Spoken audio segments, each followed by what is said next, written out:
Alright! At ayun guys, naisipan nga namin mag-jogging ng mga utos. At syempre alam nyo naman, pagkatapos mag-jogging, ang ginagawa natin ay nagpo-food trip. Kaya nagawi kami dito sa Vic and Bio Lomi, Batangas. Dito sa branch nila sa may Calamba, Laguna. At dito nyo nga lang yan matatagpuan pagka-exit nyo sa Turbina exit along the highway left side guys. Titingnan nyo lang yung signage nila, Vic and Bio Loming, Batangas. At kung nahirapan naman kayo, pwede nyo naman siyang i-Google Maps. Search nyo lang Vic and Bio Lomi, Batangas dito sa Calamba branch nila. Alright! At tara na, alamin na natin kung masarap ba ang kanilang lomi. So ayun guys, ito nga pala ang loob ng kanilang store. Medyo maliit lang pero guys, ang dami pong nakain dyan. At guys, ito nga pala ang kanilang menu. Post nyo na lang po para makita nyo ang kanilang price. At bukod nga sa lomi guys, meron din silang iba't ibang klaseng pansit at ang kanilang mga silog meals. At ito nga guys, yung pinakamasarap dito, yung fresh na sibuyas, kalamansi, sili at toyo na kapartner talaga yan ng iyong lomi. At ayan guys, lagyan natin ng sili para pampagana. Alright! At ayun guys, dumating na nga ang in-order naming pansit canton na may kasamang sabaw. At itong pansit chami, may kasama ding sabaw yan guys. At tingnan nyo naman, minomodel pa ni manager, halatang napilitan.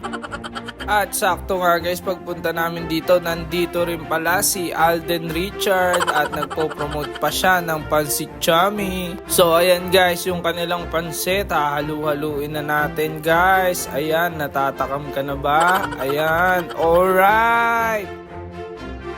At ito nga guys, yung kanilang pansit chami, ganyan daw ginagawa dyan. Binubuhos mo yung ekstrang sabaw na binigay nila.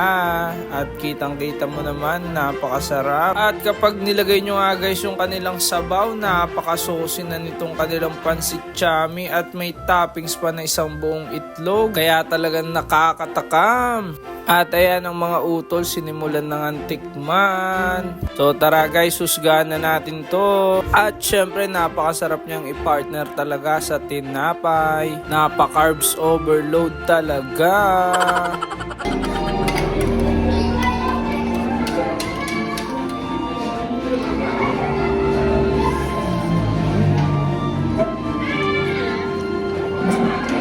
At ayun guys, ito nga yung ating pinakahihintay na special lomi. For 70 pesos nga lang guys, meron ka ng napakalaking tasa ng lomi.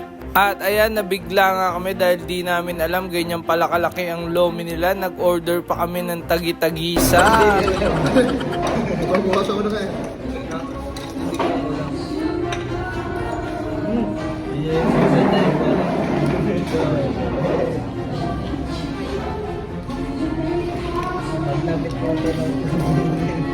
Libre na. May tulay ka pa. At hanggang dyan na nga lang muna tayo guys. So dayo kayo dito minsan pag nagawi kayo sa Calamba guys. Alright!